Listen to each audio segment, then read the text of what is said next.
राज ठाकरे उद्धव ठाकरे एकत्रित येणार की नाही येणार गेल्या अनेक वर्षांपासून चर्चा होती। एक मोर्चासाठी दोघं एकत्रित येणार होते, मात्र GR कॅन्सल झाल्यामुळे तो मोर्चा कॅन्सल झाला आणि विजय मेळावा त्या ठिकाणी साजरा झाला आणि त्यानिमित्त उद्धव ठाकरे राज ठाकरे एकत्रित आले। ती सभा झाली, सगळ्या गोष्टी झाल्या, त्यावर राजकीय प्रतिक्रिया येतील, सगळ्या गोष्टींबद्दल टीका असेल, समर्थन असेल, विरोध असेल, या सगळ्या गोष्टी होतील। माझ्यासोबत संजय शिरसाट आहेत, मी त्यांना 2-3 वेगळे प्रश्न विचारणार। नेमकं राज ठाकरे आणि उद्धव ठाकरे एकत्रित आले, ज्या पद्धतीने काही गोष्टी त्या ठिकाणी घडल्या हे पहिल्यांदा घडलेलं आहे, त्याचविषयी बोलण्यासाठी माझ्यासोबत संजय शिरसाट आहेत। दादा, जसे 19-20 वर्षानंतर ही पहिल्यांदा घटना घडली की दोघं एका मंचावर आले, पण त्या मंचावर येण्यासाठी तर सगळा जर घटनाक्रम बघितला आपण तर तो तुम्हालाही माहीत असेल, ते दोघेही वेगवेगळ्या अपोजिट दिशेने एकत्रित स्टेजवर आले। एकंदरीत राज ठाकरे आणि उद्धव ठाकरेंच्या देहबोली असेल, त्यांच्या डायलॉग असतील, त्यांच्या भाषणं असतील, यामध्ये बी प्रचंड तफावत दिसलेली आहे। तुम्हाला काय दिसलं? हे बघा, राजसाहेब उद्धव साहेब एकत्रित यावे ही मनसैनिकांची, उभाटाच्या सैनिकांची इच्छा होती आणि अनेकांना सुद्धा वाटत होतं की हे दोघं भाऊ एकत्र आले पाहिजे आणि म्हणून उत्सुकता त्या गोष्टीची होती की दोघं एका स्टेजवर कसे दिसतात, काय बोलतात, काय विषय असणार आहे। परंतु राजसाहेब जे आले होते, उद्या ते सांगू शकतात की मी मराठीच्या मुद्द्यासाठी त्या व्यासपीठावर गेलो होतो, मी मराठीच्या व्यतिरिक्त कोणतंही भाषण त्या ठिकाणी केलं नाही। राजकीय कोणतं भाष्य त्यांनी केलंय का? येणाऱ्या महानगरपालिकेवर आता भगवा फडकवल्याशिवाय राहणार नाही किंवा महाराष्ट्रात आता आमची घोडदौड असं काही बोललेत का? नाही। त्यांनी मराठी हा विषय घेऊनच त्यांनी भाषण केलं आणि प्रभावी भाषण केलं। पण ते बोलले ना की बाळासाहेबांच्या स्वप्नातलं महाराष्ट्र घडवायचा। बाळासाहेबांचं स्वप्न होतंच की त्या दोघांनी एकत्रित यावं, चिमण्यांनो परत या, ह्या सगळ्या गोष्टी आहेत। बाळासाहेबांचं स्वप्न वेगळं होतं। बाळासाहेबांचं स्वप्न हे होतं की मराठी माणूस हा एकत्रित आला पाहिजे। मराठी माणसाच्या न्याय हक्कासाठी लढणारी संघटना म्हणजे शिवसेना हा जन्म देण्याचा त्याच्या मागचा उद्देश होता आणि त्यांचे जे स्वप्न होते ते पूर्ण करण्याचं काम राजसाहेब तसेही करत होते मनसे म्हणून, आम्ही करतोय। स्वप्न साहेबांचे साकार करणं हे साठी तर प्रत्येकाची धडपड आहे आणि तेच राजसाहेबांनी बोलून दाखवलं। राजसाहेबांनी कधी साहेबांचा एकही मला त्यांच्या 20 वर्षाच्या राजकारणामध्ये शिवसेना प्रमुखाच्या विरोधातलं एखादं वाक्य दाखवा, कधीच नाही। म्हणून त्यांच्याबद्दलचा असलेला आदर हा कायमच आहे। पण ते दोघे एकत्रित आले, जेव्हा भेटले, बऱ्याच लोकांनी निरीक्षण केलेलं, तुमचं निरीक्षण काय म्हणतंय?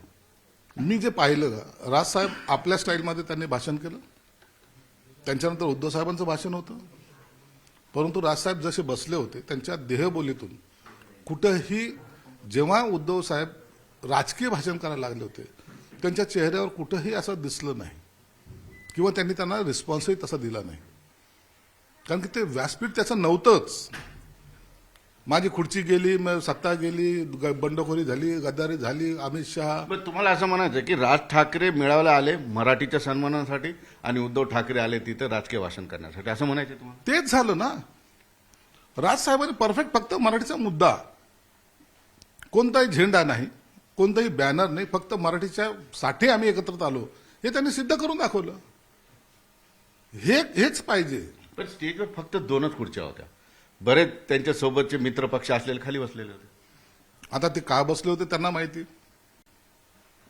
उद्याचं भवितव्य काय असेल, कदाचित त्यांना टाळायचं असेल, पण आव्हान केले, आलेत म्हणून त्यांना खाली बसवलं असेल।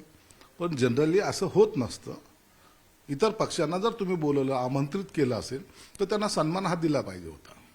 भले त्यांना भाषण करू नका देऊ, त्यांना सांगा की अशी स्ट्रॅटेजी आपली ठरलेली, आम्ही दोघं जण या मुद्द्यावर बोलणार आहोत, पण बसवायला पाहिजे होतं। एकतर्फी प्रेमाची उपमा द्याल तुम्ही ह्या सगळ्या गोष्टी?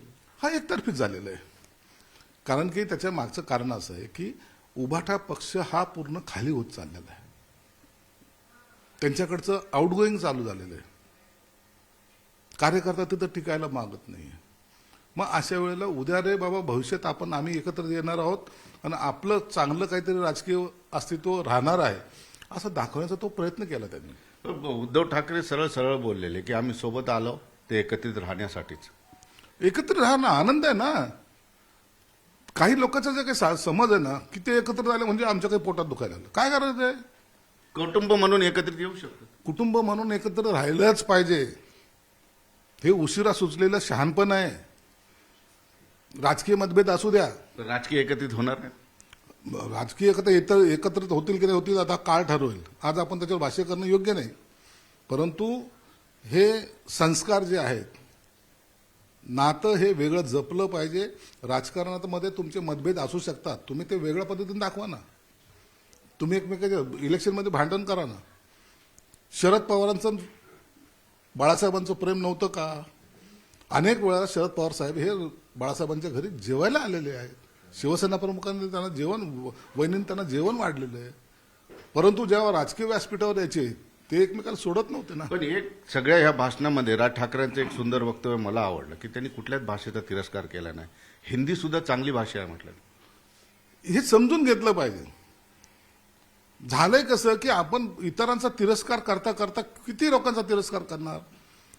अरे हा देश आहे, हे छोटंसं राज्य नाहीये. आणि महाराष्ट्रामध्ये जगातल्या सगळ्या लोक इथं राहतात, फक्त देशातले नाही, जगभरातून लोक आपल्या देशामध्ये येत असतात. म्हणून हा 18 पगड जाती जमातीने संपन्न असलेला हा देश आहे. एकनाथ शिंदे साहेबांनी मराठीचा बाण सोडला आहे का? त्यांनी तर काल बोलले, माझी नाळ आहे या मातीत गाडली गेली. आता ह्याच्यापेक्षा जास्त काय असू शकतं? म्हणून एखाद्याचं नाव घेतलं, उद्धव ठाकरे साहेबांनी घेतलं नव्हतं, जय गुजरात म्हणले होते. त्याचा कधी भाऊ केला नाही करायचा असतो. हा हे त्यावेळेचं सिच्युएशन असतं. गुजराती बांधवाचा कार्यक्रम 100% गुजराती बसले, तेव्हा त्यांना योग्य वाटेल, चांगलं वाटेल असं बोललं तर काय गैर काय? बरं, या मेळाव्याचे आता महानगरपालिका स्थानिक स्वराज्य संस्थांच्या निवडणुका आहेत, त्याचे काय परिणाम होतील? कारण युती होईल की नाही होईल हे दोघेही काही बोललेले नाही. तिथं पुढे भविष्यात आणखी काय होईल आपल्याला माहित नाही. परंतु एकत्रित आल्याचं सुद्धा लोकांच्या मनात आनंदाची भावना आहे. ते फक्त एकत्रित दिसले, एकत्र दिसले याची भावना आहे, पण कार्यकर्ता अस्वस्थ झालेला आहे. आता कोणती जागा कोणाला जाईल, जर युती झालीच तर मग इतक्या वर्षाचा आपले असलेली तपश्चर्या ते उभाटातली असेल किंवा ते मनसेतले असतील, त्यांची अस्वस्थता वाढली ना. किसका पत्ता कटेगा या भीतीपोटी ते अस्वस्थ झाले. हे दिसायला चित्र चांगलं दिसतं, पण तो राजकीय पक्ष चालवताना कार्यकर्त्याला सांभाळणं गरजेचं असतं.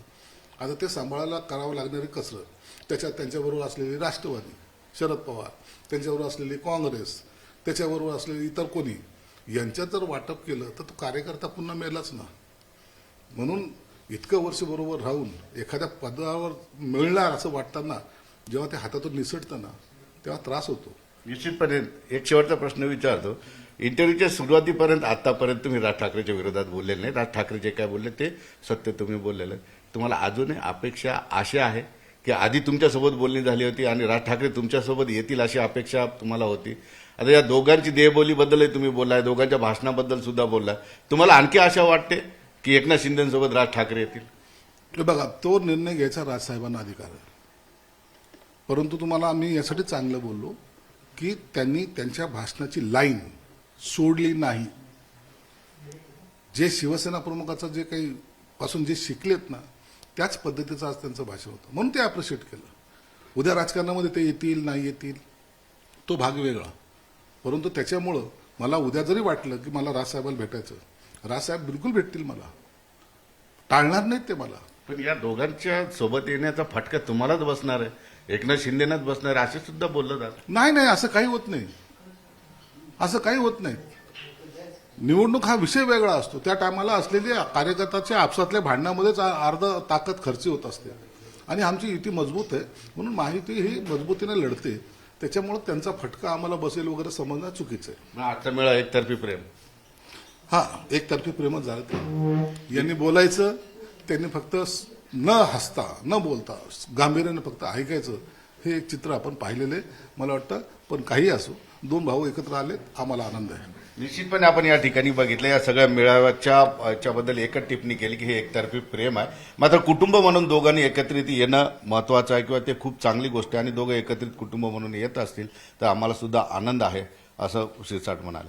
सुधीर जाधवसह सिद्धार्थ गोदाम, न्यूज 18 लोकमत, छत्रपती संभाजीनगर.